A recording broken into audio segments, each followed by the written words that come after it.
Hai guys, kembali lagi ke Rekomen Film. Untuk hari ni aku akan review sebuah filem yang bertajuk Libang Libu arahan Bobby Husaini yang dibintangi oleh Amirul Effendi, Betul Kushairi, Nabila Huda dan ramai lagi. Seperti korang tahu, filem ni memang mempunyai cast line up yang hebat, power. Dan filem ni adalah filem komedi.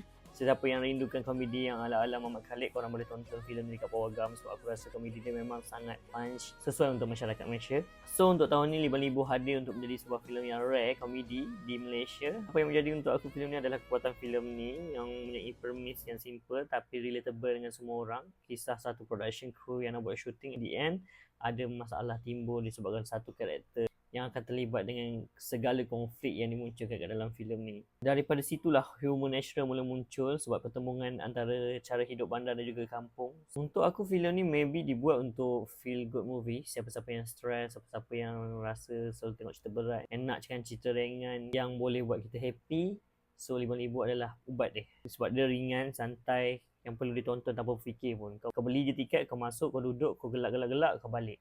Libang Libu ni komedi dia memang best lah, dengan logat cakap peraknya kan. So dia ada logat kampung, dialog-dialog yang aku rasa natural. Lepas tu chemistry antara pelakon Betul Kushairi dan juga Amirul Effendi memang power dah ni. Nabila Huda, Qadi Rashid, Syazwan Zulkifli, not bad. Kita ada ramai lagi pelakon yang hebat kat dalam filem ni yang aku rasa membuatkan filem jadi hidup lah. Selain tu aku suka Libang Libu sebab dia ada mesej tentang perpaduan kaum, perbezaan budaya, tapi dia tak terlalu ceramah, dia tak directly bagi kat depan muka kita, dia sindir secara halus. Pacing dia tak sekata sebab setengah babak dia nak jadi drama, setengah babak lagi dia nak jadi komedi yang terlalu memaksa. Punchline kadang-kadang sampai, kadang-kadang jatuh, tak kena. Untuk aku dari segi struktur plot cerita ni agak episodik lah. So macam kita tengok cerita episod, dia ada banyak konflik tapi pelarian dia ada satu je. Dia tak tahu nak fokus yang mana satu punya plot.